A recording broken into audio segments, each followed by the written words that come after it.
Paminsan-minsan may mga nararamdaman tayong kakaiba sa ating katawan na di natin maipaliwanag, tulad ng pagbawas ng timbang kahit malakas pa tayong kumain, pagiging iritable palagi o hirap makatulog.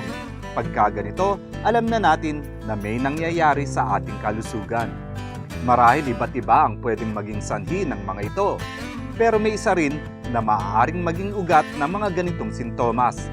At ito'y isang sakit ng thyroid gland. Ang thyroid gland ay isang gland na matatagpuan sa bandang ibaba lang na bahagi ng ating lalagukan o kung tawagin natin Adam's apple. May isang pangunahing function ang thyroid gland, and yun ay para kunin o sipsipin yung iodine na nasa dugo natin na nanggagaling naman sa mga kinakain natin na gulay, seafoods. At ang trabaho ng thyroid gland ay kunin ang iodine na ito at ma-convert into thyroid hormones. Ang hyperthyroidism ay yung kondisyon kung saan ay napakasigasig ng thyroid gland sa paggawa at pag-produce at paglabas ng dalawang thyroid hormones na ito. Kadalasan, sa mga mild forms of hyperthyroidism ay halos walang nararamdaman na sintomas ang ating pasyente. Ang sintomas ng hyperthyroidism ay very characteristic. It cannot be missed, no?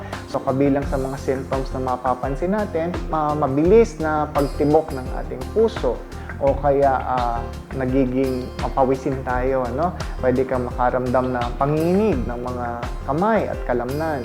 Ang hyperthyroidism ay isang sakit na pwedeng magdulot rin ng komplikasyon, kaya dapat bigyan ding pansin ang treatment nito. May mga ilang options for treatment ng hyperthyroidism, whether single or in combination. Una, pwedeng magbigay ng symptomatic treatment para lang maibsan yung mga nabanggit nating sintomas, yung palpitations, mabilis na pagtibok ng puso, pagiging jittery.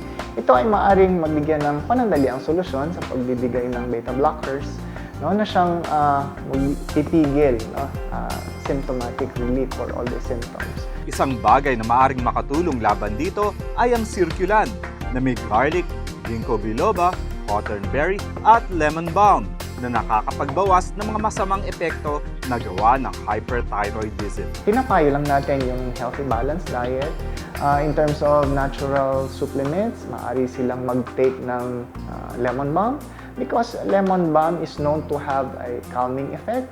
It is an anxiolytic. Ito ay nakakatulong para tayo ay ma-relax, pakalmahin tayo.